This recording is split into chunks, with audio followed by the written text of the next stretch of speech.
दोस्तों, एक समय था जब लोग दूर यात्रा के लिए पैदल ही यात्रा किया करते थे। उस वक्त लोगों को पृथ्वी के आकार का कोई अनुमान नहीं था। फिर धीरे धीरे समय में बदलाव हुआ। लोग दूर दूर यात्रा करने के लिए घोड़ागाड़ी या बैलगाड़ी का इस्तेमाल करने लगे। फिर दुनिया ने समय के साथ और तरक्की की और एक देश से दूसरे देश जाने के लिए समुद्रों को पार कर जाने लगे।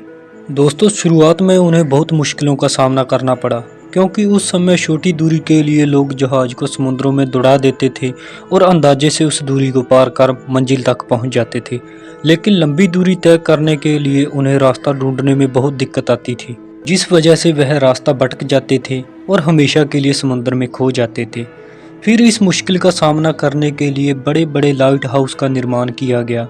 पर ये लाइट हाउस जहाजियों को किनारे का रास्ता तो बता देते थे, लेकिन लाइट हाउस से किसी निश्चित शहरों का ही पता लगाया जाता था।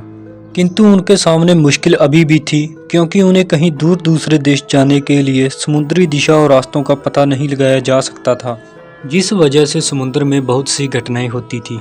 फिर इन्हीं समस्याओं को हल करने के लिए वैज्ञानिकों ने दिशा सूचक यंत्र का निर्माण किया, जिसे आज हम कंपास के नाम से जानते हैं। तो चलिए जानते हैं कि कंपास का आविष्कार कैसे हुआ और किसने किया। कंपास के आविष्कार के बाद यात्रियों के लिए यह एक प्रमुख यंत्र बन गया था। कंपास के आविष्कार के बारे में कहा जाता है कि इसका आविष्कार चीन के हान राजवंश के दौरान 300 ईसा पूर्व से 200 ईसा पूर्व के बीच किया गया था। कंपास के आविष्कार का पहला लिखित प्रमाण 1044 ईस्वी में लिखी एक पुस्तक से मिलता है। वह पुस्तक एक ऐसे यंत्र का वर्णन करती है जिसके साथ एक यात्री रेगिस्तान में नेविगेट कर सकता है।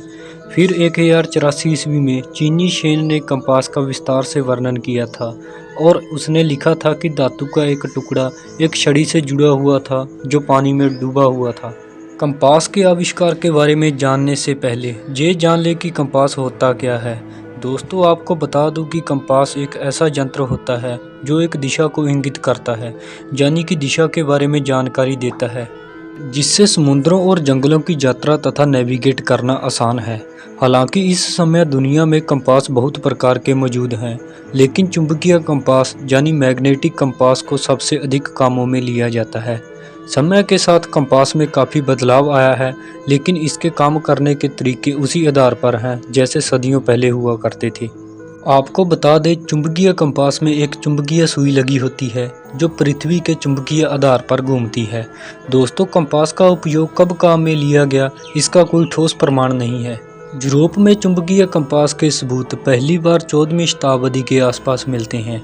इसके कोई पुख्ता सबूत नहीं है कि चुंबकीय कंपास का आविष्कार पश्चिमी देशों में ही हुआ है, क्योंकि बहुत से लोगों का मानना था कि यह व्यापारिक मार्गों के द्वारा यूरोप लाया गया था, क्योंकि पश्चिमी देश उस समय ज़्यादा व्यापार पर निर्भर थे। उस समय व्यापार उनकी समृद्धि का बड़ा हिस्सा था, इसलिए उन्हें किसी ऐसे ही यंत्र की आवश्यकता थी। यूरोपीय लोगों ने चीनी लोगों की तुलना में चुंबकीय कंपास को अधिक महत्व दिया और उसमें कई बदलाव किए। फिर चुंबकीय कंपास आसपास के सारे देशों में फैल गया। आपको बता दें कि शुरुआत में कंपास एक चुंबकीय सुई के बने होते थे, जिसमें एक धातु का टुकड़ा लगा होता था। वो एक लकड़ी के टुकड़े से जुड़ी होती थी जो पानी में बिना डूबे एक दिशा की ओर इंगित करती थी। फिर वैज्ञानिकों ने समय समय पर कंपास में बदलाव किए और चुंबकीय प्रभाव की अधिक जानकारी होने पर उन्होंने और अलग अलग प्रयोग किए। फिर उन्होंने इससे चारों दिशाओं पूर्व पश्चिम उत्तर दक्षिण को समझने के लिए एक कार्ट में चुंबकीय सुई को रखा, जिससे दिशा का पता करने में आसानी हुई। फिर कंपास समय के साथ और विश्वसनीय हो गया और खोजकर्ता समझ गए थे कि इसका उपयोग कैसे करना है और इससे कैसे दिशाओं का ज्ञान करना है। इस प्रकार धीरे धीरे यह उपकरण एक प्रमुख नेविगेशन यंत्र बन गया था। हालांकि 15वीं शताब्दी के आसपास वैज्ञानिक समझ चुके थे कि कंपास में दिखाया गया उत्तर पृथ्वी के भौगोलिक उत्तर दिशा के समान नहीं है। चुंबकीय उत्तर यानी मैग्नेटिक नॉर्थ और रियल उत्तर के बीच इस वेरिएशन को मैग्नेटिक डिक्लेशन कहा जाता है। और आपको बता दें कि ये हर स्थान पर अलग अलग होता है। आपको बता दें कि पुराने समय में कंपास का उपयोग समुद्री मार्गों को ढूंढने के लिए समुद्री जहाज़ों में किया जाता था।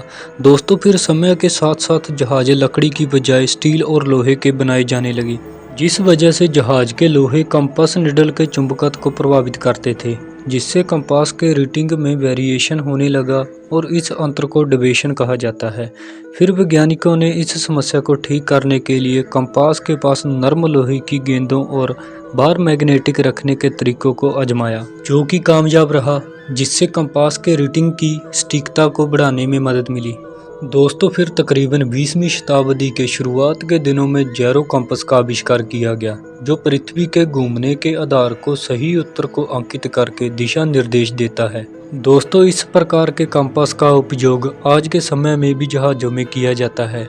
फिर दुनिया ने जैसे जैसे तरक्की की, वैसे वैसे दिशा निर्देशन के नए नए यंत्र आ गए।